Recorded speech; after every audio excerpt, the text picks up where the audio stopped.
Welcome back to the Listen Up podcast, where we analyze a new album each week. I'm Jamie, and this week we've got me, Nick, stockholders, Jordan. Hello. And joining us for the first time is Nicole. Hi. This week we're going to be taking a look at The New Abnormal by The Strokes. It was released in 2020, and it was picked by Nicole. Nicole, why did you want to do this album in particular? I feel like it'd be very fitting. I also haven't shut up about it since it's come out, and I'm extremely annoying and vain when it comes to the Strokes, and I feel like to wrap... No, I'm not ending an era for myself, but I've never actually gotten to give like a solid review. I did like a first impressions video on my own channel, like the night that it came out and everything, but then I never reflected on it afterwards. I just kind of like sat with my own thoughts of it and disagreed with everyone else's opinions. So now I'm excited to make everyone listen to my own thoughts. Okay. There you go. I mean, that's what we've been doing for 53 weeks, so. Very nice. Yeah, I definitely... Oh, did you have anything else you wanted to say? I might have cut you off. I'm sorry. Me? Yeah. Sorry. I was just I was making sure. Not about it. No. Okay, that well. really just, I don't have any other like solid reason. Also, it's like one of the only, I guess if the mic is on me, then I guess it's the only album that I still like thoroughly listen to like every so often. Like I can't say that I enjoy any other albums thoroughly, at least right now. I don't think so. Mm-hmm. Okay, gotcha. This one won Rock Album of the Year, right? With the Grammys. yeah, at the Grammys. Yeah, Um, it did. I was rooting for it and Sound and Fury by Sturgill Simpson. I was rooting for both of them like simultaneously. I was in a position where I was like, I don't really care who wins. Like I kind of hope Sturgill wins by like this much. But when they won, I was like, that's just as good. Like, the album's really phenomenal. I was surprised how much I really enjoyed it compared to... I like their older stuff, but I was kind of like just not blown away, but like very surprised at how much the album like grew on me over time. Yeah. I think that the reason that it really won, if it wasn't for the music, it had to have been for the name. Like, what other name would be more fitting to like win a Grammy in 2020 other than The New Abnormal? Exactly. But yes, I was rooting for them, and I remember like where I was when they won. It was like one of those moments where you remember where you are, like when something happens. Okay. Like most people, it's like 9/11. For me, it's like I remember where I was when Prince died and when the Strokes won a Grammy, that whole sort of thing. But I remember I came back from Trader Joe's. I was doing a haul. And I was bringing in all the bags and stuff. And Trader Joe's is far from me. Like, I am jealous of everyone else who has one close to them. So mine is like an hour away, and I come home and like people are blowing up my phone and they're like, did you hear the Strokes? And I was like, yeah, who else? Like, who else would have won the Grammy for it? Obviously. So their whole like acceptance of it all was also very funny. Because I think they were just having poor internet. It was just a funny reaction. Yeah, I watched it like later. I didn't watch it live, but it looked like Julian and I forget who else was there. I think it was Fab and maybe Nikolai. Mm-hmm. But I think that's it. Yeah, they were trying to like hear, and it was probably like 5 or 10 seconds after after like the camera had zoomed in on them that they realized that they won, and they like jumped up and down and like shook up a beer and like cracked it open and spewed it everywhere and stuff. That's funny. It was good. That's funny. It was awkward to watch, but it was like so fitting. Like I wouldn't have expected anything else. It was also in like some weird like creepy basement dungeon as well. Like I don't know where they were recording that from. It was just probably some overall warehouse or something, you know. Yeah, everyone should watch that video because it was hilarious. Very, very fitting. I'll watch it after this. Yeah. But I was gonna say, I think I liked it more than the album we did with Adam. Is this it? Yeah, I think Oh yeah. yeah. I very absolutely it's like, did. It's like first we're listening. He Oh, sorry. Go, Nicole. No, I was just gonna say he always says that is like probably his favorite album and just always, and I'm like, yeah, I understand why, and like it is a great album and everything, but I always like to say that the New Abnormal, like if you haven't listened to The Voids, it's like a love child between The Voids and The Strokes and like Julian, his own projects, and I feel like that's what was the main inspiration for this album. And so it makes me appreciate it a bit more. It also like Is This It just sounds so classic, and it's like the cold side of a pillow. Like no. Is This It is a warm side of a pillow. The New Abnormal is the cold side of the pillow. That's my analogy for the day. Okay. There you go. That's a good one. The new abnormal is the relief that like surprises you with how good it is, I guess. You know? And is this Yes. it? Is the hot discomfort, irritability that you feel? Yes. That's Yes, just I you, would Jamie. agree. Just Hey, you. it's not Jordan just too. me. Sure. I was gonna say I have the metrics. Yeah. So I guess for either Nicole or the listener, if you haven't listened to the Is This episode, that is a famous pain port for Adam on here is that I think I gave it a 5 out of 10 with Is This It. Wow. And I think a lot of that 5 was just because I appreciate the legacy that album has more than I actually enjoyed listening to the album. And that's what Adam likes to Really? bring up a lot. And I'm like, look, that was the point I made. Interesting. The Strokes let me have, the Arctic Monkeys and all kinds of stuff like that. But I've never been a fan of the Strokes. I really haven't.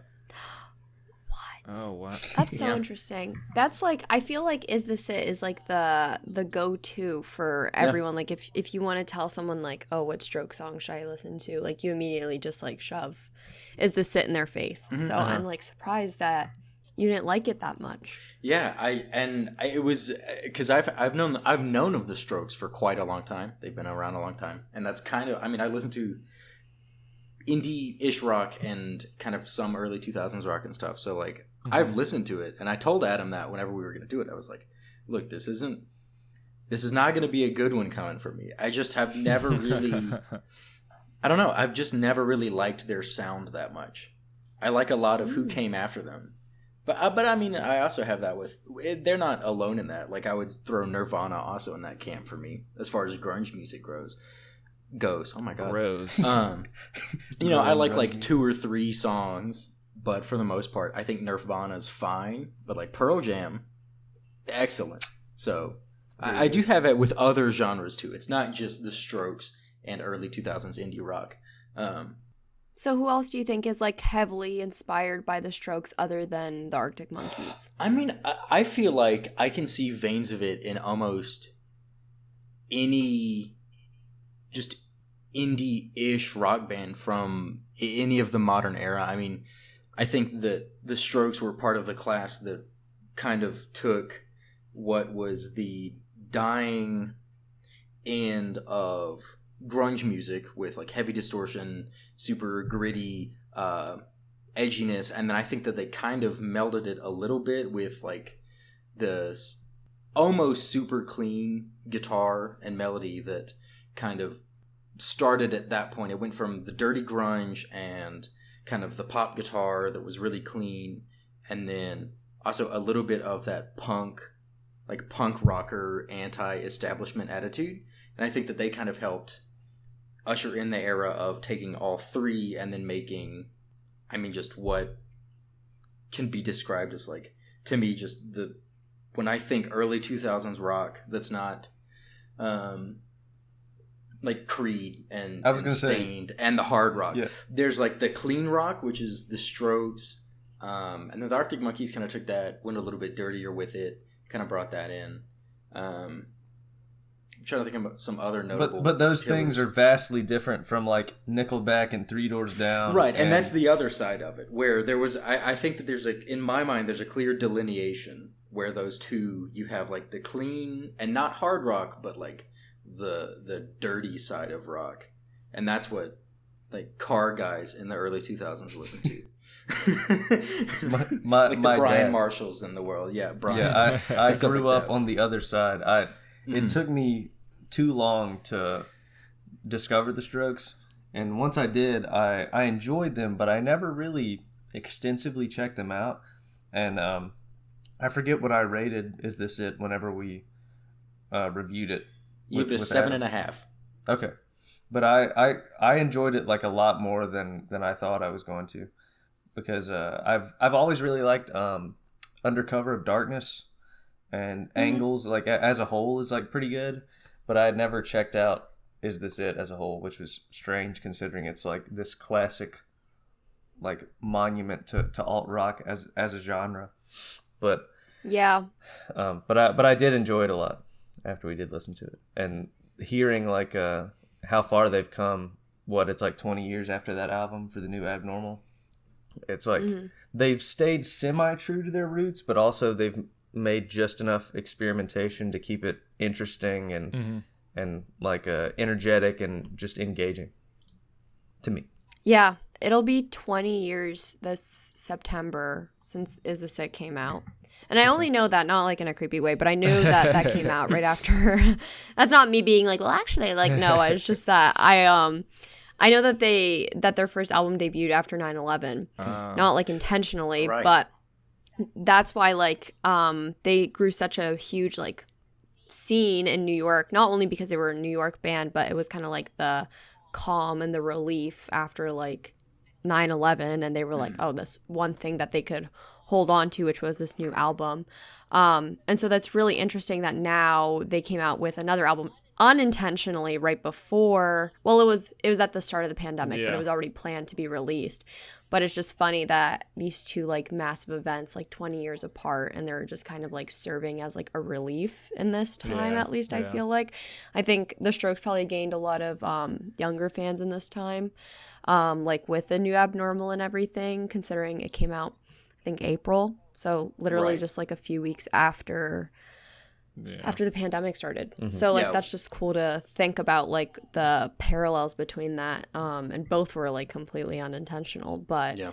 really, really cool and interesting to look at, because like, yeah, you see that album as like monumental, and like I think even this one, with the way that it's, well, one of the songs already became so popular on TikTok, like that's already like kind of like paving their own little way into, you know, a legacy, I think. I don't know, I think this album will hold on for quite a while, because like Angles, like, yeah, I really enjoyed it too. Sucks that the entire band hates it. They hate Angles, like they're like, it's so awful. When Adam and I went to their concerts, like the first one, they were like, Angles, we're not gonna play anything off of Angles. And I think that just has to do with like bad memories tied to some of the members were on drugs back then, and it was like a really hard time, and they were not getting along, and the band split up. And so it's nice that like we finally have an album when they're all like at peace with one another and like happy. And so I was watching a Nardwuar interview of like right before their first album came out, and I was really watching it the other night. It's in like 4 parts. First of all, Nardwuar is like so annoying in that episode. If anyone, like, I've never ever like called Nardwuar annoying. Okay, I was like, ever. I've never seen him be annoying. I think he's amazing. Like, I love him dearly, but I don't know what he was doing in that episode, but he just like was nagging on them and just like, I think, yeah, it's worth a watch, because he was acting unlike himself, and I wonder if it's because he thought he was messing with kids who thought that they were going to become like the next big thing and then like drop off the face of the earth. So he was just egging them on, but the entire time, like, Julian Casablancas, and it was only Nick Valencia and Julian that was there, and the entire time they're just like, wait for the music, just wait, and like you'll see them. Like, that's all that they could say during the whole thing, and they were like, we don't care about popularity, we don't care about being famous, we just want to make good music. And obviously they were like young and probably like a little bit naive or whatever, but like it's just funny to see how full circle it is, and now they're like old and jaded, and it's kind of cute. I am blown away every time I see them, because I don't know, in my head they're just like young rockers, but then you look at pictures of them, it's like, oh no, it's like they're like 40, 45. Yeah. Oh, are they? It's really, really weird to think about. Yeah. Yeah. They're like all like in their 40s now. Which Yeah, I is also just, thought like, they were a so... little younger. I mean, they it's so weird put to out think about. their album, 2 decades ago. Like Yeah, people who that would is have true. been teenagers at the time that they put out their like that's what I always think about. Like people who would have been in their teenage years when this band put out their first album could conceivably have pretty soon after that had children, and then the children are now old enough to listen to the new music that the band is still putting out, which is crazy. Yeah. I mean, think of like It's the Rolling Stones, and that's the case with like grand children. But yeah, the context like that always makes me just go, "Wow, that's a long time, an impressively long time to stay relevant." Yeah. And I mean, Yeah. even going through like a hiatus and like a bunch of stress and stuff, and still coming back 2 decades later and being like, "All right, well, I guess we'll win Rock Album of the Year and have," I mean, stuff like The Adults Are Talking everywhere and shit like that. It's just crazy to me. Very impressive. Yeah. Literally in the Nardwuar interview, Julian's talking about how he sneaks like Nick into the bars because he's under 21. And I'm just like, what? And then now his like Nick Valenci's daughter is popping up on my TikTok like For You page. And I'm like, I am crazy. like, it's just like such a weird like blast from the Right. past. I hate saying it like Yeah. that, but it's just so, it's just very strange. That's the only word that I can like put to it. Even though I like was quite literally like what?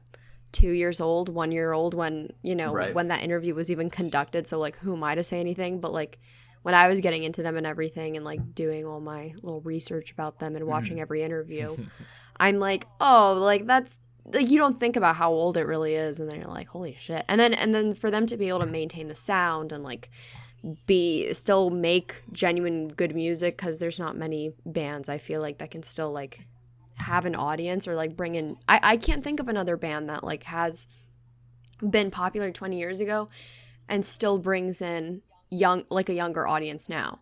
Like, you know what I mean? Like Yeah. what band is there today that there are like teenagers who listen to their new music even now? I think, can't like, think of any right now. The Chili Peppers are one of Like maybe, yeah. like yeah. the few ones. Yeah, I would say so.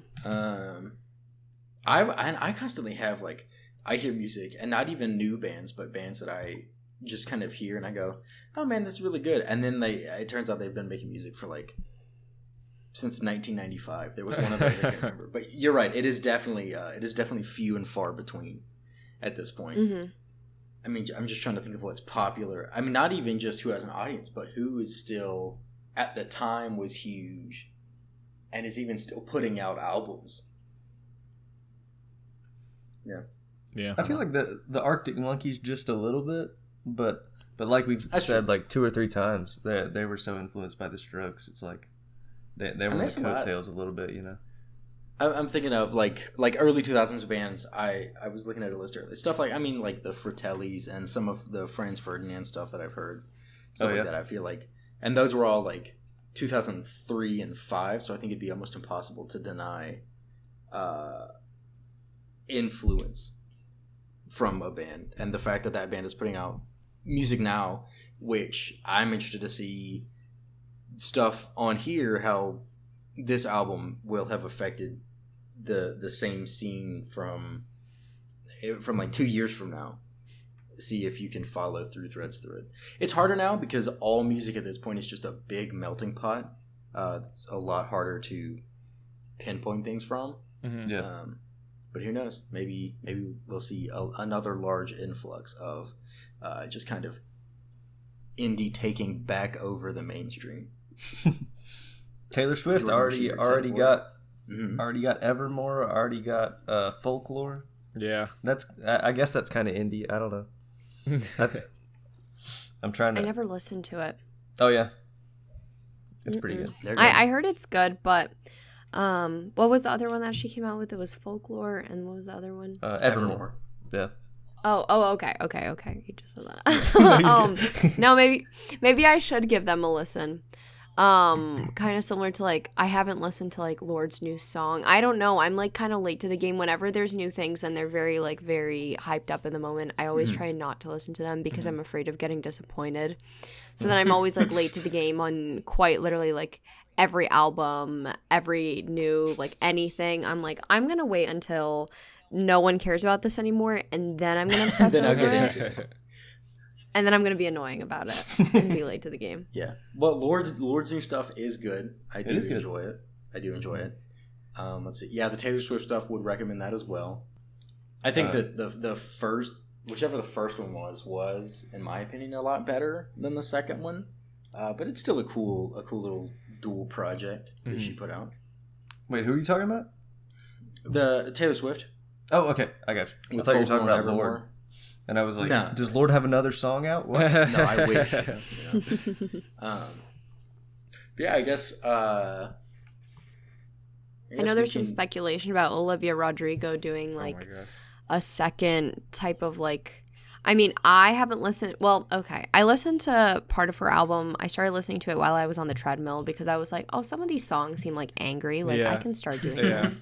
And then, like, I started going through it, and then I had to just, like, start skipping songs because they were just sad. And then I was like, all right, like, let's stick to the 2 songs that are really angry, and we'll just keep going through this. But, so her album name is Sour, and I heard there's a lot of, like, suspicion that everyone's like, she's gonna come out with a new one called Sweet, like the whole sweet and sour play, because like for her whole like marketing thing that she did like a car wash, and she was giving out Sour Patch Kids at like the event, and like that she kind of like branded off of that. So a lot of people are suspicious that she's gonna come out with another one. I was like, whoever is running her like whole marketing team is like genius and amazing, and they're doing a great job. And I like looked into one of the dudes who's like on her team, and I'm like, this makes sense why it's going so well, which is why I think it's so interesting that the New Abnormal and like the Strokes in general just don't have like much of a marketing team whatsoever. I think it's quite literally Julian Casablancas who runs the Instagram pages, which he should absolutely not be in charge of, but he is nonetheless. And yes, and I think the fans know it as well. So it's just interesting that like how much things can be successful due to marketing, and also like a lack of marketing as well. Like they didn't do anything for it. Yeah, and that probably feeds into the idea, because that was also when they started on the scene. The idea was that I feel like that was when it became really prominent to be labeled like a sellout if you went industrial and got like a marketing team and all of that shit. Yeah. So I wonder how much of that is still just like, I mean, I would also, if I got really successful without it, I don't think I would hire a team, because I would just be like, I don't care at this point. Like, we have enough clout with the name. Yeah. I think it's fun to a certain extent. I think it makes it fun to have like the experience as like as a fan, because like I can't tell you how much I wish that like some of my favorite bands, or like even the Strokes, would do something like at least a little fun or interesting like for the fans. Right. Like going to an Olivia Rodrigo car wash if you're a fan of her and if you live in the area. Like imagine how fun that would be. And then being able to like meet her and then get like a whole like max box of like Sour Patch Kids from her directly. Like that's a really cool experience. Yeah. Is that on brand for the Strokes at all? No. But would that be really nice and fun to go to do anything of that kind of sort? Like, yes, it would be. Yeah. So I understand both sides, but also if they were like, we're doing a car wash, I would be like, this is so off-brand of you. I will still go. Oh yeah. I'll be there. Yeah. But this is not you guys at all. I would go just to witness that, just to see. Oh yeah. The band members in that situation, and just see them definitely uncomfortable and not not happy. In the in the same vein, that like when Wendy's did that like Morty's thing where they like converted that whole Wendy's into like that marketing was just like beautiful also, like they just renovated the whole entire Wendy's, and then people just got to go in line and just like experience that. I think that was a good like a fun thing of the fans of the show, you know, to like get to be able to participate in real life, because it is like a show. But yeah, Billie Eilish did when her album released what was it, 2 years ago. She did a thing with Spotify where she says that she has synesthesia, so she like imagines like what colors and vibes and smells and numbers associate with each of her songs. So she had like a whole like listening experience for her fans when the album came out, and she had like rooms for every single album, and then fans could go in. I think it was like up for like a week or so, but she like premiered the album, was at the event. And then if you were a fan, you could go, and it was like this museum, and like that is so interesting and so cool. Like as a That is really cool. fan to be able to go to one of those things, it's like also like part of history because people are still listening to songs off that album today. And like how cool would it be to be like, I was in the original Bad Guy room, like, or you know, any of the other songs. So yeah, I think it's cool. And I think it's, I mean, I guess it is really only the young people who are like doing any of that, but it's the modern, you know, brand, which is yeah, of course it is. Yeah. Yeah, well, I guess with this album, I guess we can talk a little bit more specifically if we want to dive into it a little bit more. I know I had some specific talking points that I really enjoyed off the album. Yeah, I mean, I guess I can also start since I'm kind of hosting it. I really like just starting off the album with the adults are talking. It's definitely one of the stronger points of the album for me. It's got a really nice groove to it that is really easy to get into.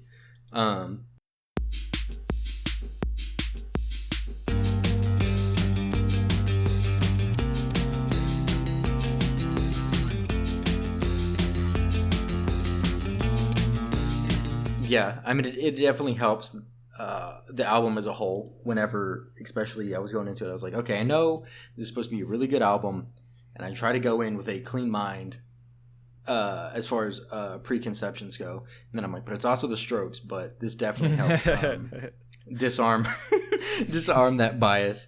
But this song is also, as good as it is, it's also a prime example of one of the things that I don't really like about their style, which is that the vocals are so muddy as far as mixing on the track goes. Been saying you're sophisticated, they're complaining, overeducated, you are saying. Oh yeah, Like that's a very like in my head, it's iconic like stroke sound is having the vocals, and they're not sitting on top of the mix. They're not mixed loud. They're mixed somewhere in the middle of the stack, and because I like a lot of times I like Julian's voice. I'm like, I wish I could hear it more. I see what you mean, but I think that I almost like it more because of that. Because there's some more songs that are like more cleaner on the album, and I'm like, this sounds almost overproduced, and I'm like, this sounds like too much. And even when you like hear them live in concert, like playing this song, like it genuinely sounds exactly how it's recorded, which I appreciate. Okay. And like, I don't know. I have to disagree with you on that. Yeah. I do really like. I like the muddiness. When's the boxing match? It is entirely like something like that is entirely personal preference and personal style. Like I totally get that because I mean I could say the same thing for Thick Freakness by the Black Keys or something because it was they were making it, Dan and Pat were making it in Patrick's basement, and it's also the same muddy thing. I just for some reason, the style in which it's done there, I just gravitate more towards, and I don't have a concrete reason why. That's just like the one thing where when I listen to a lot of stuff like that song by the Strokes, I'm like, man, I wish I could hear it a little more prominently. Versus on Thick Freakness, I'm fine with barely being able to hear Dan sometimes. I don't know why. It's just that's totally personal preference.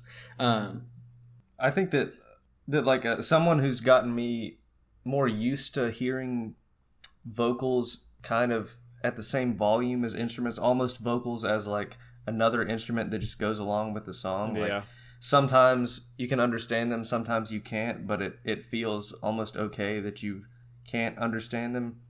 Sometimes is Tame Impala, like listening to Currents and things like that.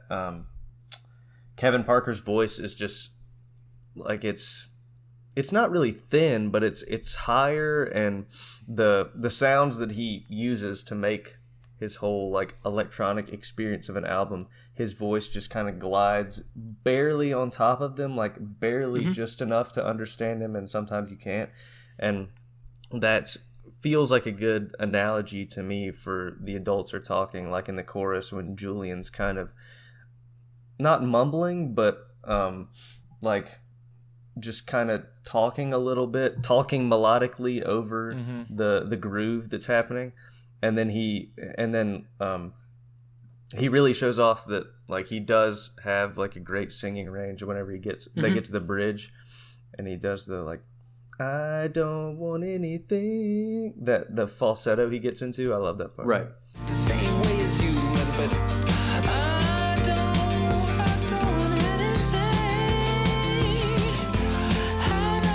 anything. I know it's not your fault. I don't want anyone.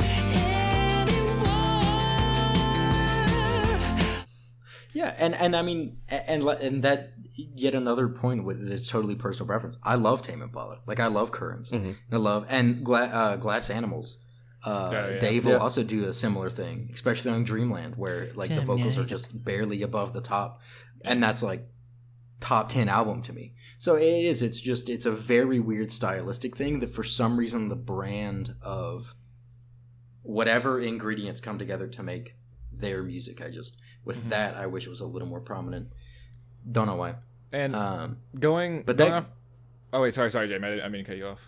I was just gonna say the riff of that song, like the riff and the main groove, I love it. I love that. Are you talking about like the guitar part? Don't go there, 'cause you never return. I know you think of me when you think of her, but then it don't make sense when you're trying hard to do the right thing, but with a recompense. Yeah, I was gonna say that part going in with also some more things on this album, like the equipment used to produce the Strokes' album in 2001 and the equipment used to produce their album now is obviously much more advanced than it was 20 years ago, which I think is also cool to look at. Like what things could they do? What things did they do on this album that they couldn't do on the first album that personally I like a little bit better? And so, sorry, I was getting notifications in my ears. I also like the guitar riff. It was a little more distorted than just a straight up guitar. So that's something that I found kind of nice to listen to, because I don't know. Again, I like when things are like distorted or like don't sound exactly how they are, and you have to it kind of makes. I think I was talking about this for the last album, but it kind of makes like another instrument out of it a little bit, or another sound out of something that you've heard like all your life. Like you know what a guitar sounds like, but you mess with it a little bit to. I don't know what a guitar sounds like. Oh yeah, me either. Sorry, tell me, what does a guitar sound like? But I was saying that's what I enjoyed about this whole album, but also I did like the guitar riff a lot in this song as well. Yeah, it's good, and that was something that I enjoyed on like throughout the Strokes music. I think that they are very good, talented musicians. Like they know how to write a really good, really sticks with you melody and like a really iconic guitar riff. Something that the second a song starts, you're like, oh, I know exactly what song this is.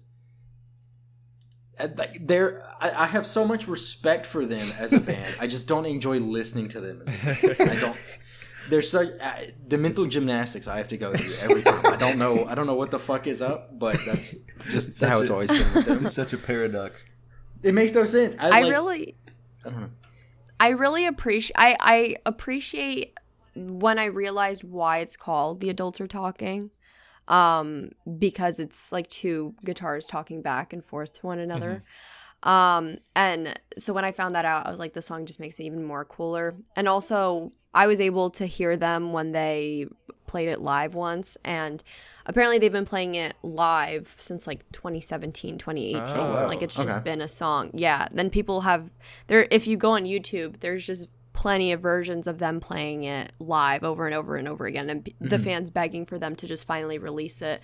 So that was really cool to be able to finally hear it. I was disappointed the moment that it came out a little bit because the lyrics did not like align as they were, but that's just because Julian always is changing the lyrics at every single concert, so they're never gonna be, even like when I saw them most recently a couple weeks ago, the lyrics were also different, and then fans in the audience were like, come on, we want to sing along with you, we can't do that. So no, I definitely, I said for the longest time that this was probably my favorite on the album, but I grew to like some other songs more as well. But I would say that it's probably still maybe my number one. It's definitely top 3 for me. I think my favorite on the entire album, which I feel like might be a weird choice, but it's Ode to the Mets. I think that's like my favorite on the whole thing. Interesting. That was one of my top ones as well. That was really, really, I really like that. I don't know how I feel about the initial like intro that they started off with. That like the very beginning of the intro. It's a sample from, I don't remember her name.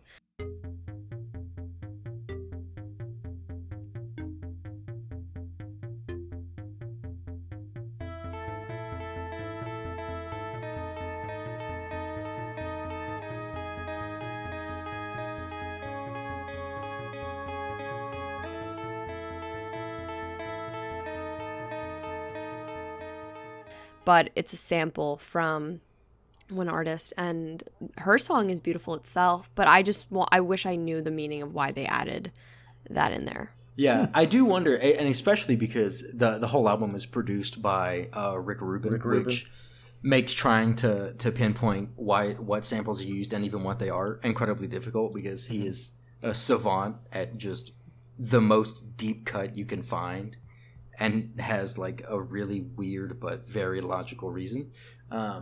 So that just makes that job a lot harder.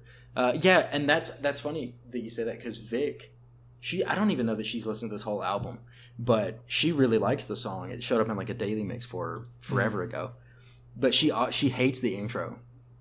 If it's in her car, I mean, it's not as easy to skip parts of songs in car. Yeah. In car, what? When you're in a car.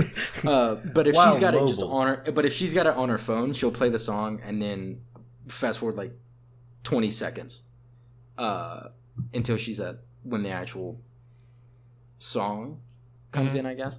I'm trying to look on Genius right now. They've updated the website and made it impossible to see any of the old data you used to be able to find really easily. It is kind of strange. The new formatting. Genius, if you can hear this, I hate your new website.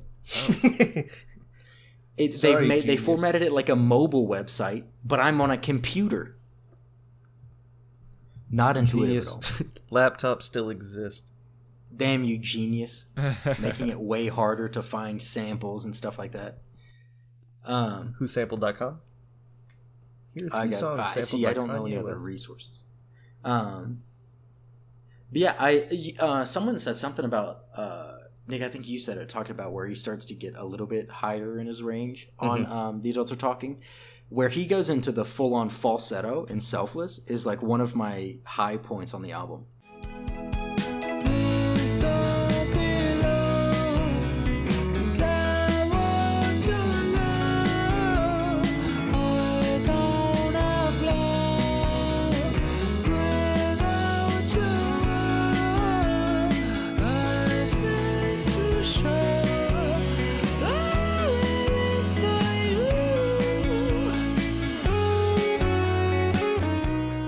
I think the overall song was it was pretty good, but and it's weird to think of it as it, but it's very pretty.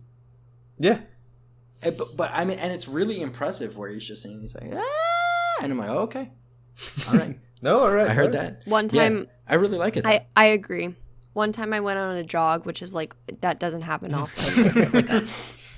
It's like a few times a year thing, but last spring I went on a run and there was cherry blossoms and I listened to Selfless, and that will like forever be like the one memory I have in my mind whenever I hear that song. Yeah. So yes, I would say it's the prettiest out of all of them.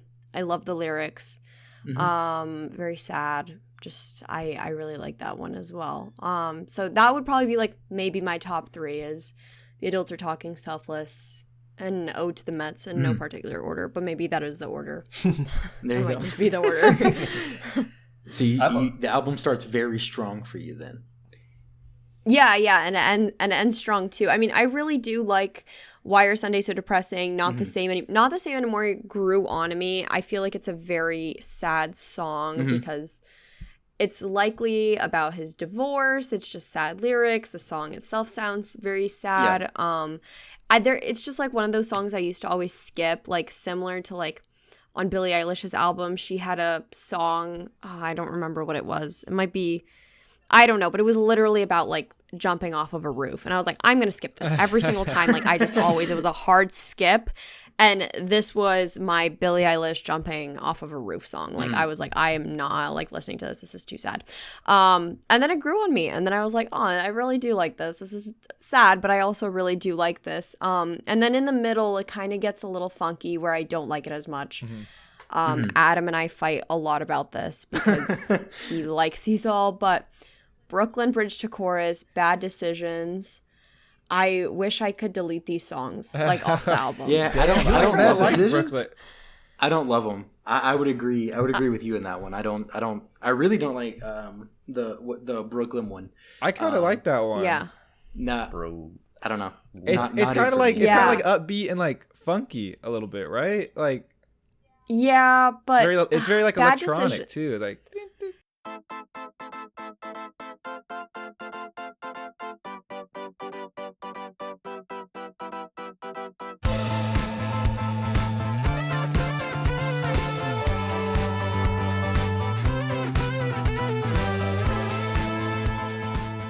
Yeah, Bad Decisions was my number 1 listened to song, and that's because of 2020, like on my Spotify Wrapped or whatever. And that's because when they released a new song, obviously I was going to listen to it all the time. Like I was excited for it because they released At the Door first, and then they released Bad Decisions. At the Door, I was like, okay, like I'm not crazy about it, but like okay.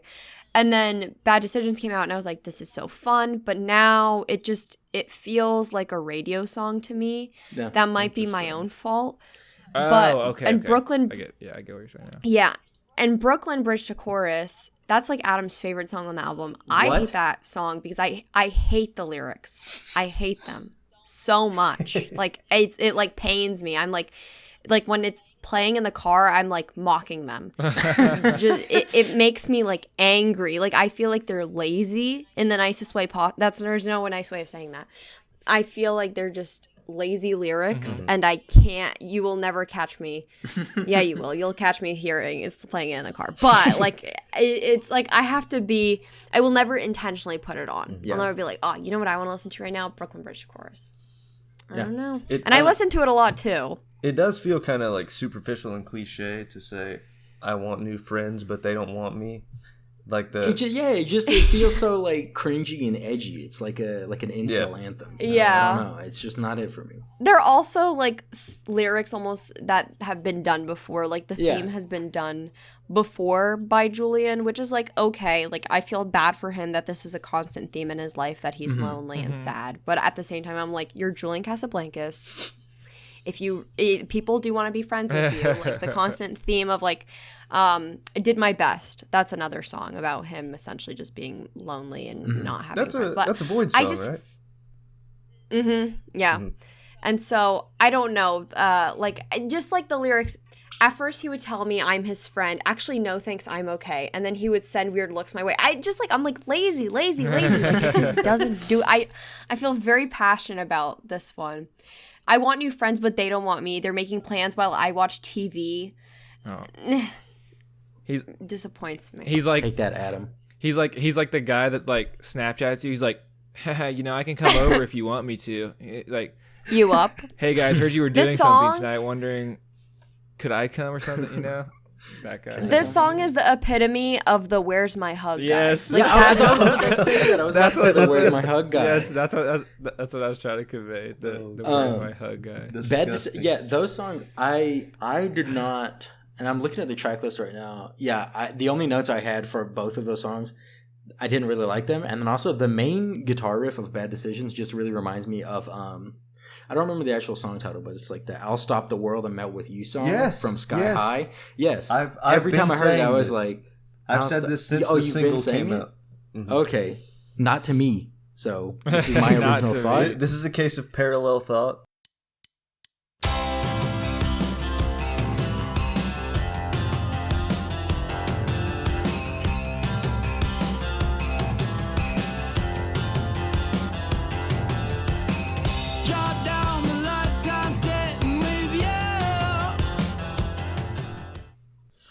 But apparently they interpolated the main melody from "Dancing with Myself" by Billy Idol for the chorus, and I was very surprised that it wasn't "I Melt with You" by Modern English.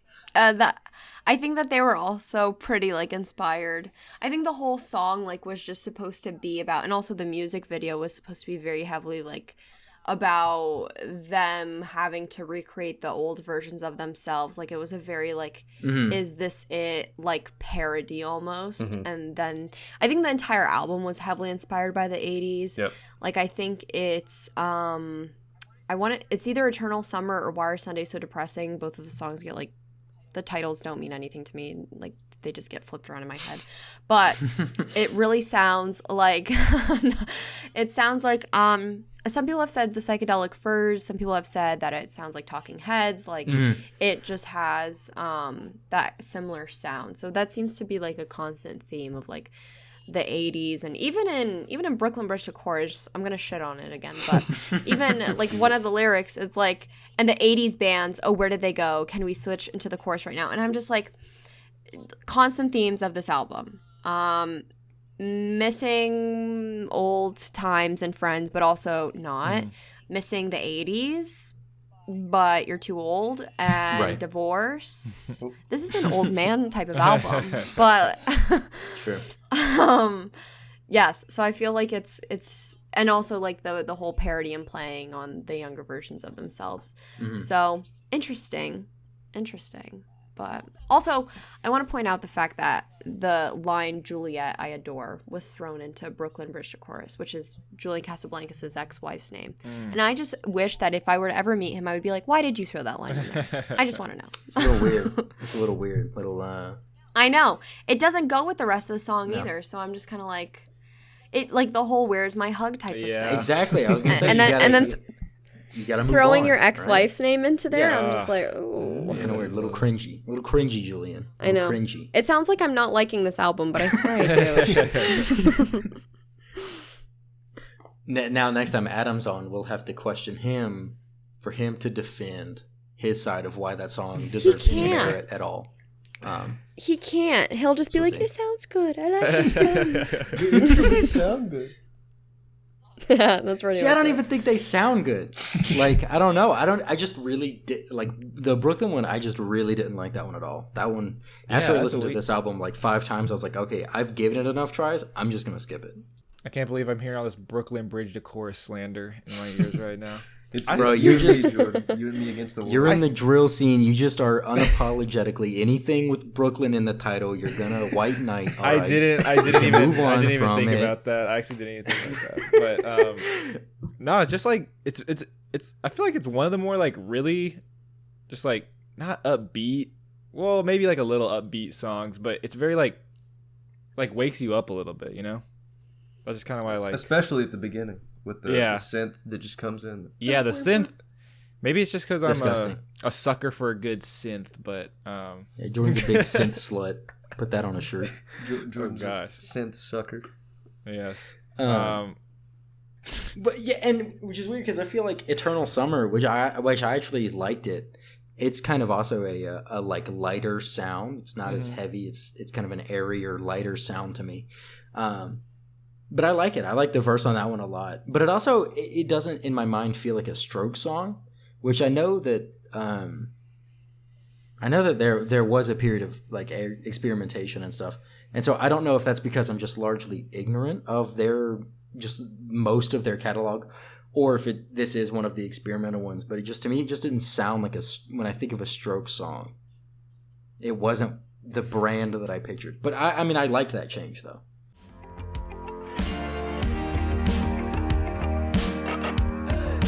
When I think of you, it's always on my mind. This history true. Yeah, I think it reminds me more of the Voids or Julian's like personal work more than the Strokes itself, which is nice, but also makes me wonder how like those sessions were, going when they sat them down and he's like, I can just imagine him pulling out a whip and being like, listen here, bitch boys, we're gonna make this sound more like my own band. And like you're gonna like it. So yes, I agree. I don't think that it sounds like but I do like it. I do really enjoy it, and I like the evolution of it, but I can't help but wonder how much was influenced from any of their other bands. It'd be really interesting to see both of those bands like somehow collide and like play together somehow. We gotta do like a some sort of mini festival thing. I don't know. I know I've seen stuff do that before. Like whenever Government Mule comes and plays with Allman Brothers and shit like that. Yeah, We gotta see it's Void Strokes. I feel like the Strokes. I think it's safe to say that a lot of them like outgrew it and outgrew the sound itself of what it once was, and so I hope all of them are like enjoying what it is now. But I think the Voids are just the Strokes like dipped in battery acid. That's the best way that I could like describe them. It is fun. I haven't the most exposure I've had to any of the Void's project work is that really weird album with all the really fucked up titles that Nick showed to me. I don't remember anything about it. And then he showed us Curious. Yeah, he showed us the live performance of some song on like some sort of talk show thing, and it was the worst thing I've ever seen. You might be talking about Curious on James Corden. It was very peculiar. Yes, you showed it to us and you were like, you gotta watch this. And I think you showed me and Craig, and we were both just like, what the fuck is this? But there's other good songs on that album, like I Did My Best and Leave It in My Dreams. They're good. Yeah, I mean, and I haven't heard, but what little bit I have heard, it's like it's very different than the Strokes, but it's also really interesting how, and it's kind of what happens when you take someone who is the proprietary like sound creator for a band and then put them in a different outfit. You still kind of, it's a different band, but it's like half a different band. Where if the same person is creating the same sound, if you have different people making the sounds, they're still very similar. Like I think of that a lot whenever I hear anything by what is it? Is it The Lost or The Last Shadow Puppets? Yeah, with Alex Turner. Puppets. It's very clear. I'm like, okay, yes, you could listen to like Sweet Dreams Tennessee and be like, oh, this I think Zach had it. Or maybe Nick had it. Someone, either one of you, they were like, yeah, doesn't this sound a lot like the Arctic Monkeys? And I was like, oh, well, that's because Alex Turner is singing. That's the guy from the Arctic Monkeys. Right. That's why it sounds like it. Had to be Zach. Don't put me in. If it wasn't you, I knew it was either one of you two. Yeah. So I always find it really interesting whenever you can see like, even though there are differences and very clear differences, if you have the proprietary sound creator going from one place to another, you're like, okay, I mean, you went to a different band, but like you're still kind of doing a lot of similar stuff with a little bit of a twist to it. Which, if that's what keeps you, engaged and enjoying creating as a creator, go for it. But I'm like, is it really that different? You gotta make it just different enough for the fans to still eat it up. Gotta make that money. That's not the main goal. But as a product of the experimentation though on Eternal Summer, I don't know why it's in it. It's very weird, but I really enjoy the like psychedelic outro of that song and how it sounds like a speaker playing music that's also falling through to the bottom of like a swimming pool really slowly. I don't know. I really fuck with whatever they did.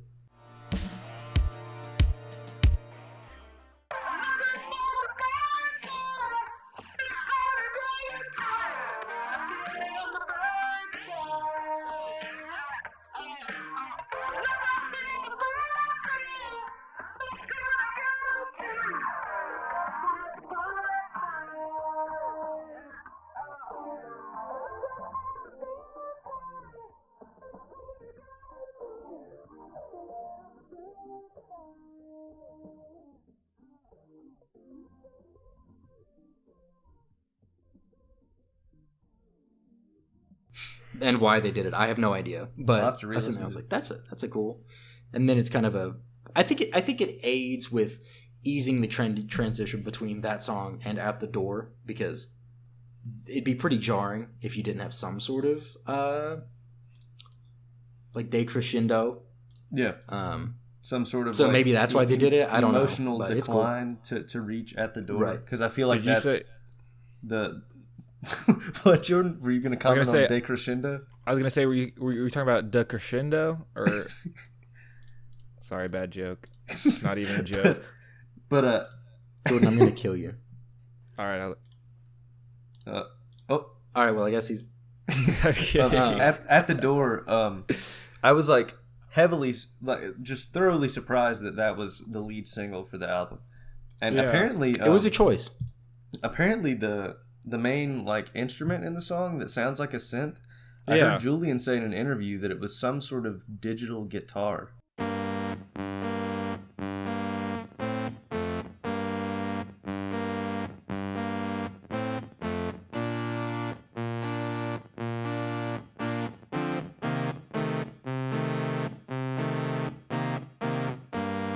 I can't escape it. Like, Okay. I don't know how it works. I'm not super that into instruments or anything, but I was just very amazed whenever he said that. But overall, I do like the song. It's definitely like a slower, kind of darker song than other songs on the album, like where Julian sings "Use me like an oar to get yourself to shore." It's very it's like it's peculiar, but it's also like, ooh, that kind of hits home a little bit, you know. But it was good. I wonder why they did it as their lead single, because in my opinion, I feel like it sounds the most different from all of the songs on the album. I was So gonna I say feel like the it's not like least a very representative of what to expect from the full pressing. Right. But I really like the like single cover art for it, at least for the For At the physical Door? pressing for At the Door. It's really yeah. cool, like the weird dystopian, like It's like the alien Look it up real shrine. quick. big alien building shrine thing. Yeah, Mhm. which I don't. They're very good at weird non sequitur eccentric art. It's probably worth noting the cover art for the new Abnormal is an 80s painting by Basquiat. yeah. I never know how to pronounce his last name. I thought. Sorry, I thought you were trying to say it's cute. I thought you were trying to say it's cute. Like, I thought. Oh, it's so cute! It's such a cute little bird, man. Like I heard people go like, "Oh, that's cute" or something. I thought, never mind. I'm Adorable. Jordan's on the wild one. Jordan's on Just an hearing everything incomprehensible wrong one. today. My ears are just not giving me any. Jordan cannot be agree perceived today. right now. Sorry, Jamie. What were you saying? What was Or that? I Nicole. have no idea. I think Nicole was saying I something. think I we're- don't think I was saying anything. I think we're about at the end. I'm all out of notes. No one knows what they were saying. Yeah. I don't know. I see. Yeah, I enjoyed Not the Same, but I also like sad music. Mhm. I've been told. So that probably falls into that camp. I like the. I don't know. It is very like sad, reminiscent vibe, both musically and lyrically. I don't know. I think the guitar just does a really excellent job of building tension in the verses, and it feels. I don't know. I think it's done very well, and I really like the kind of the explosive second chorus that just almost comes out of nowhere. What does your sworn enemy regret? I didn't know, I didn't care, I don't even understand. Did something wrong, I wasn't sure. But it also resolves some of that tension and then leads into the solo, which I like. It's too late.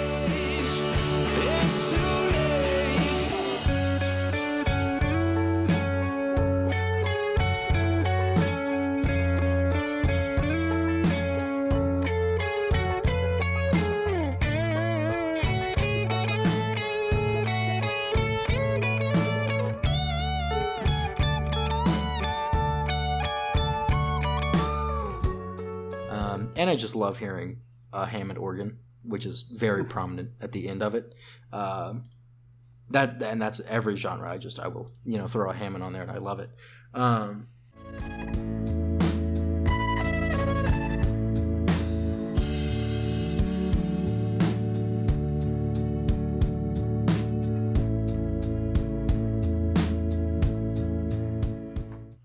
Yeah, and then just ending the album with "Ode to the Mets." Like I said, I think that's my favorite one on the track on the album. I like the chorus a lot. I like the sound of it, and then the outro is really good. I like how the album ends as a whole. It ends on a very different note than how it started, but I enjoy how they kind of wrap everything up. There's the outro. You're done. You're like, oh, they're from New York because it's an ode to the Mets. The last thing I'm going to say too is that I think my favorite song was "Why Are Sundays So Is It Depressing?" It always cuts off and I can never see. I'm pretty sure it's yeah. I like that. It has like, again, it might not be a synth, it might be like a distorted guitar or whatever, but it has that like underlying synth kind of bass line, and then it has the brown brown brown brown brown, and that beat for some reason I just like love it so much, and it just carried the song for me.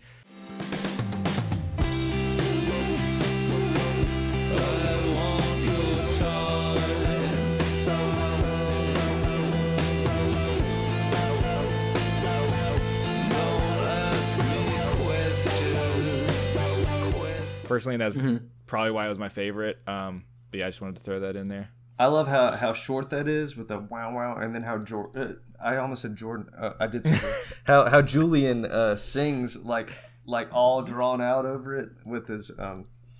That's just another example of him showing off his singing abilities. Yeah, But, yeah. I kind of like when it meshes together too a little bit. Just everything, like you pretty much summed it up earlier, Nick. But it's just like it's like it could just all go together at one time.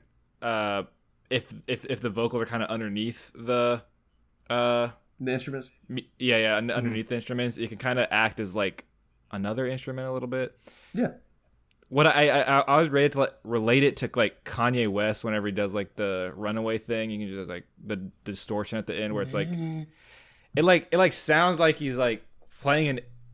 Like, I feel like you could distort a guitar to sound like that also, you know, like a little bit, but maybe not close. But oh well, yeah. You ever heard? You have heard Rage Against the Machine, but you know all the shit Tom Morello does, like turning volume up to 10 and then just rubbing his hand on the strings for the solo in Bulls on Parade.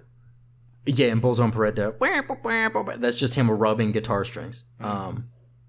Yeah, and that's how you really know when you can tell a musician when they kind of can transcend, like seeing Jimmy Page pull out a fucking violin bow and playing his electric guitar with a violin bow on stage for Dazed and Confused and getting that really weird sound out of it. That's when you know you're so good at something that it's not that you're bored, but you know how to experiment and find something new.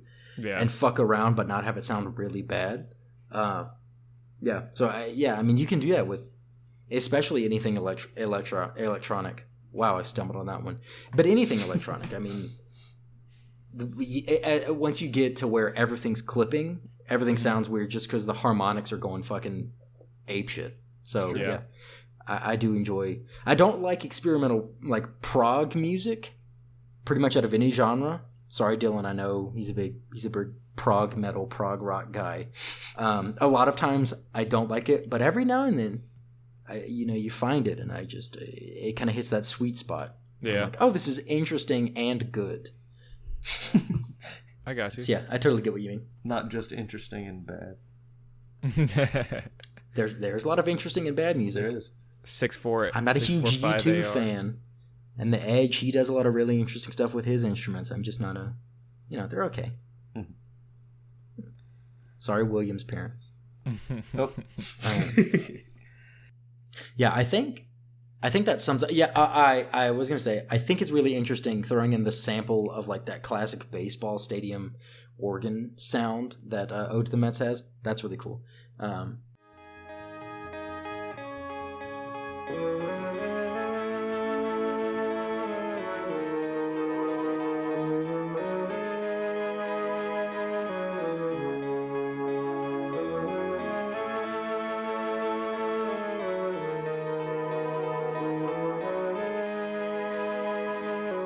Yeah, that sums up my notes. So does anyone have any final stuff they want to say before we rate it? Summarize your thoughts. Think we're good. I'd like to say, Very good. Nicole, I watched your summary of the concert experience on YouTube, and I just wanted to mourn the $18 that you lost when you paid for the Truly. That was terrible. Hey, I didn't pay for it. Adam paid for it. Oh, well, we don't feel bad. It's all Never good. mind. Take that back. That was his little I'm sorry for driving through the Lincoln Tunnel twice using my Easy Pass, which is very expensive to drive through it once, but twice. And I don't know how he managed to do that, but he did by accident. Like, we entered Manhattan and then we exited by accident. And that causes me 30 minutes late. And he's like, I'm so sorry. And then he's like, I bought you a Truly as an apology. And then it was like one of those like huge cans. I was like, oh, how much was this? $18. $18. So Versus you go to Sheetz and you can get a Truly Tall Boy for like $3. Oh, yeah. Tragic. Hey, I didn't ask for it. I didn't pay for it. Aw. It's out of my hands. It's crazy, but it's also out of my hands. Man, venues go crazy with do. convenience fees. Me and Vic, we saw Matt Mason in Charlotte. I paid $15 for two 8.4 ounce Red Bulls, not even the 12 ounce Red Bulls. Gotta love convenience fees, baby, and captive audiences. I hate it. Well, then I guess now that Nick's gotten that out of the way, I guess we can go ahead and rate it. Nicole, you chose it. You get to go first, and then I guess either Nick or Jordan, and I will then go and announce next week's topic album. Awesome. I'll rate it a 9 out of 10. Okay. Not a 10 because I'm saving that for albums that I'm like, this is liquid gold. Well, it's not actually liquid, but this is gold. Like, this is like, that's like what I would have to rate it. And I don't even know if I have a 10 out of 10 album that I would ever choose. So this is pretty high up there. So I'm going to give it a 9. Nice. Very respectable. I think that's actually one of the higher albums that guests bring in and then rate. It's always really funny when we rate things higher than what guests bring in. That is fun. Respectable with the 9. Right up there with David Jordan. and Vic, I think, are also with that. Jordan, I'm going to lay out the red carpet for you. Are you ready to give your rating? Yes, I am. What are you going to give it? Drum roll. I think, again, I liked it, but a lot of these don't have like longevity to me, so I can't see myself like listening to it over and over again. Again, maybe some of the couple songs like Why Are Sundays So Depressing, and maybe even Brooklyn Bridge to chorus. Am I allowed to say that? But Don't say it. You and Adam can listen to it. But me and Adam will just drive somewhere. But I think I'll give it a 5. I think it's a good album. Just could not see myself personally listening to it a lot. Well, that is in fact higher than Is This It by half a point. So yeah, you did like it more numerically. I think so, yeah. Quantitatively. So then, Nick, you're up now with that one then. I think I don't want to be a copycat, but I feel like a 9 is a pretty solid rating. I mean, I think I'm going to give it that too. Yay. Because I thoroughly enjoy this album. Something about the way it all weaves together and how they kind of talk down about like the 1% in high society, and the like Eternal Summer is like a climate change banger. It's just, I don't know. I like what they sing about. Gets a little cliche every now and then, but I like some of that in what I listen to. Bad Decisions is like if there's a radio song that I listen to, like that's the one that's the peak of all radio songs in my mind. So I'm gonna give it a 9 out of 10 too. I You would say- welcome a copycat. Yeah, Nick's a copier. Nick, that makes this album in your top 3 albums that we've ever done. Oh, really? Tied with Half the City, Stories Don't End, RTJ, and How to Friend Love Freefall. Okay. Whoa. Ooh. I feel like you listed more than 3 albums. Yeah, you listed. They're all tied at 9. All right. We give a lot of similar ratings. I'm That's a why generous we've rater. enacted allowed the anything within the hundreds, so we can get a little bit more little differentiation. I definitely like this more than Is This It. I liked it actually. I enjoyed it quite a lot more than listening to Is This It. I think I feel comfortable rocking with a flat 7 on this one. I think 7 out of 10 personally is valid for me. And that brings our average rating to 7.5, which puts it tied with Yay for number 16 out of 54. So what's number one? What is number one? RTJ4 with an just incredibly high score of 8.75. Top 3 are RTJ4, Good Kid, Mad City, 8.67, number 2, and then Man on the Moon and Sound and Color and Circles are all tied at 8.5 for number 3. So nice. Yeah, pretty much any time the three of us can find a rap album that we really enjoy, it's going to score very highly because that means Jordan's rating is going to be a lot higher. And it won't be the limiting factor. I know. Sorry. You said Man on the Moon is up there? Yeah. Man on the Moon is number 3, and that was one of Jordan's early picks. Episode 9. You actually enjoyed that one a lot too. We both gave it a 9. Yeah. I've given 3 of the top 5 albums. I've given 10s. Circles, Sound and Color, and RTJ4. I gave a 10. Interesting. Nice. Stand by that. I'm a big Kid Cudi fan, so not bad. Yeah. Episode, there you go, listener. If you want to check it out, episode 9. Yeah, so I feel pretty good. I think that this, in my mind, the Strokes have been redeemed. I think we've qualitatively decided that Nicole has better choices than Julian Adam. Casablancas and the gang, so, they really needed our redemption, you know. Oh, yeah. They couldn't have done it without us. Our massively global phenomenon successful podcast. We've really redeemed them in the eyes of the zeitgeist. But yeah, so all right, I feel good about that. Well, next week we're gonna go.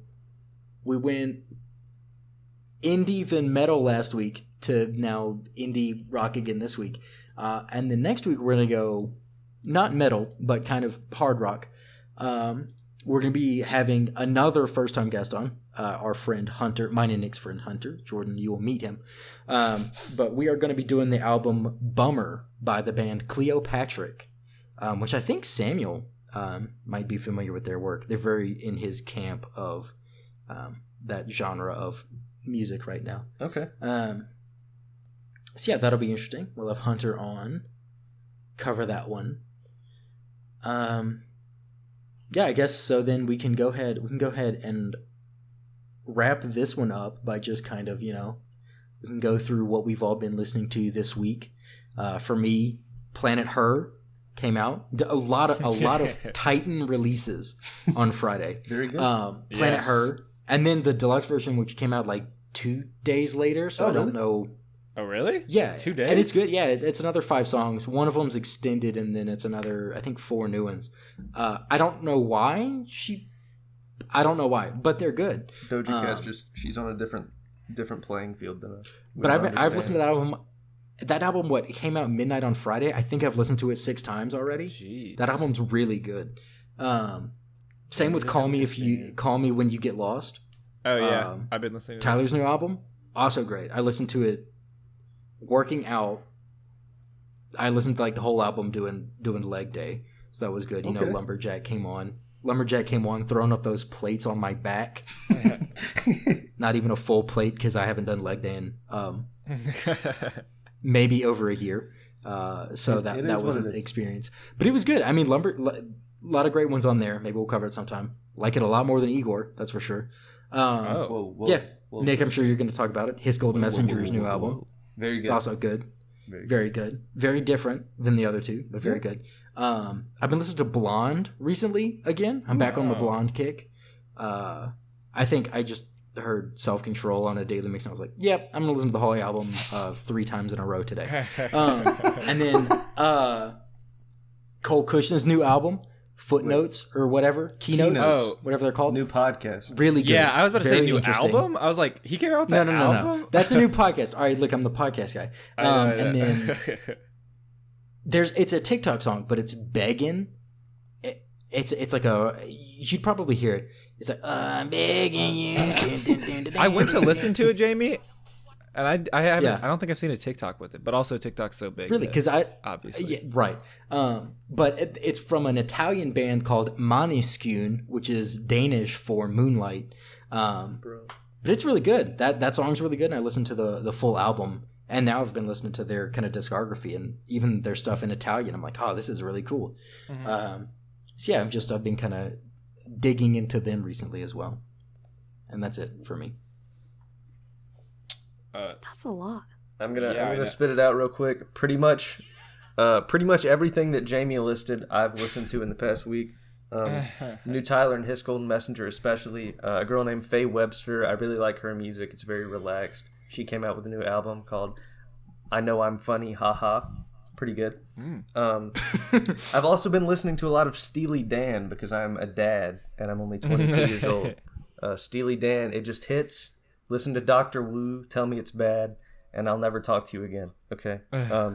Jackson Browne, also good. A little bit of Chris Stapleton as well, and Mayer Hawthorne too, and that's about it.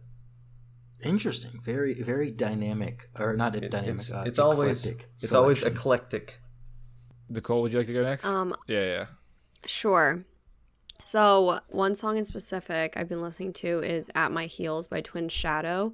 I thought it was like a song from the 80s. It came on once when I was at the gym, and I was like, wow, I love this. Turns out it's like from 2013. Okay. So I was like, this falls right into the sound that I like. I like a lot of 80s music, so I was like, that's a very good song. And then I don't listen to nearly as much new music as you guys do. I really should probably stop listening to the same old stuff over and over again. But I'd love to listen to I was literally excited for Doja Cat's new album. I was like, all month I was like, oh my god, Doja's new album. And then I like literally did not even like listen. Like I said, doing that thing once again when a new album comes out and it's hyped, I like don't care to listen. Yeah. I'm like, I'll listen to it when the time comes.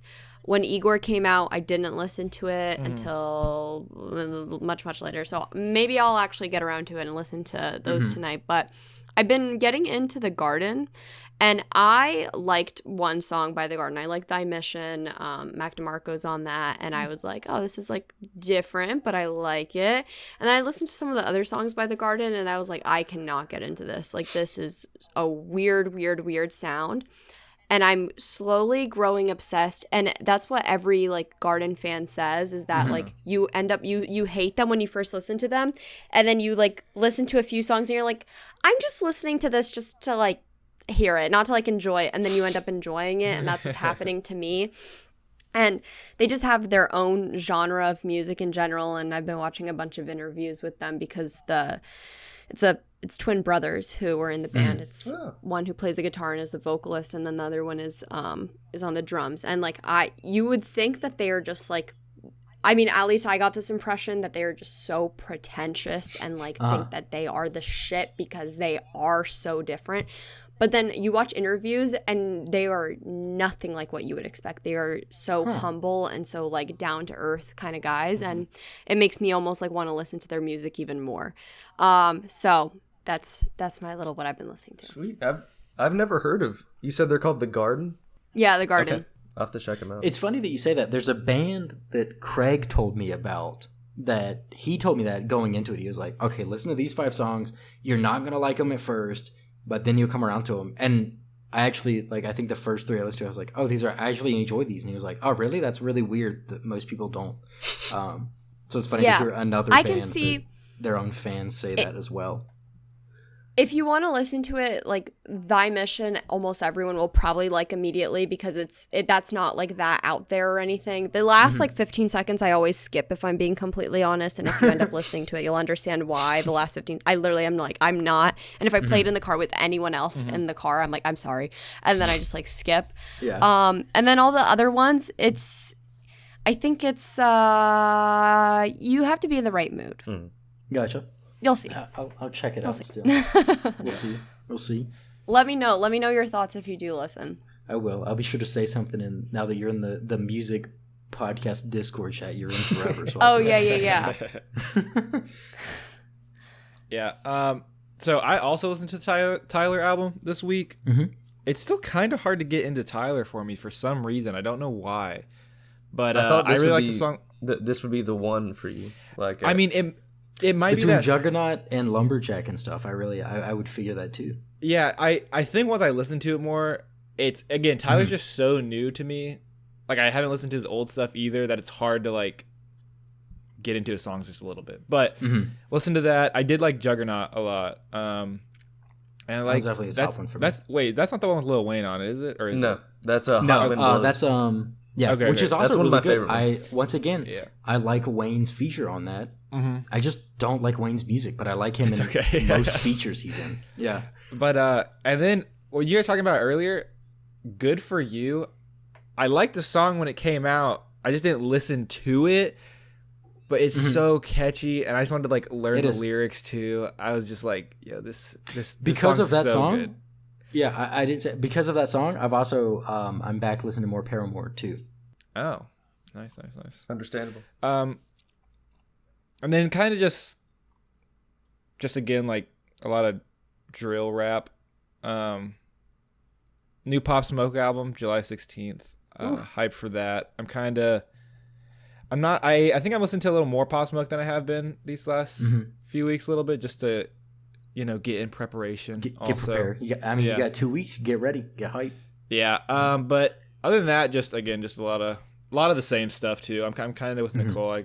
I like listening to my like comfort songs where I don't have to, listen to like. Yeah. Obviously, I like listening to new music too. But I love just the classics. Well, I had so much of this. I mean, normally Nick blows us out of the water with new music. But just for whatever reason, there were so many albums from people I was really excited for.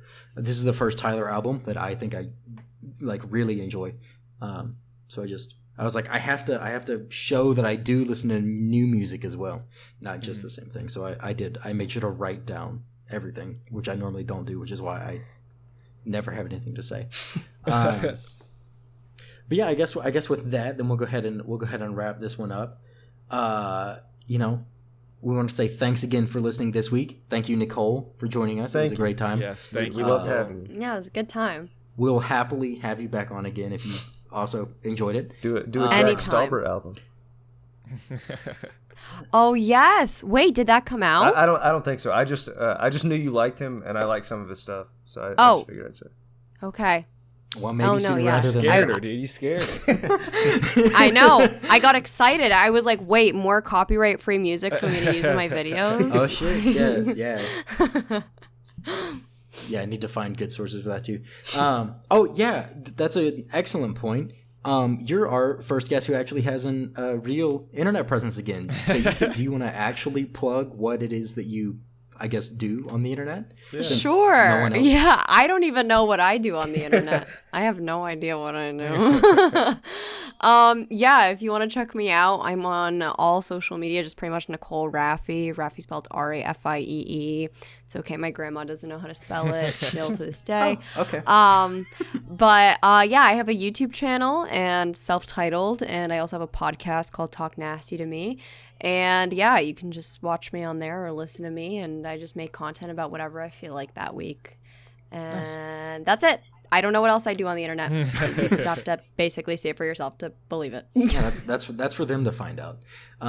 Yeah, But exactly. So check that, and I'll also everything she mentioned. It will be linked with our normal stuff in the description of wherever you found this episode. But remember to tune in next week where we're going to be looking at Bummer by Cleopatra, joined by Hunter. Be sure to give it a listen. 2, 3, 4, 5 other numbers. Just so you can kind of have your own thoughts and join in the discussion with us in your little brain. Or you can also actually join in by leaving a comment about your thoughts on this week's album on YouTube.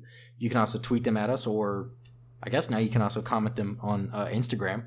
We're on Twitter at ListUpPodcast, and we are on Instagram at ListenUpPod. Those accounts, as well as Nicole's and all of our personal handles, are going to be in the description of wherever you found this episode. If you like the episode, maybe a little rating and review is in order. Up to you completely. No coercion. But other than that, for now, we'll catch you next week, and remember to listen up.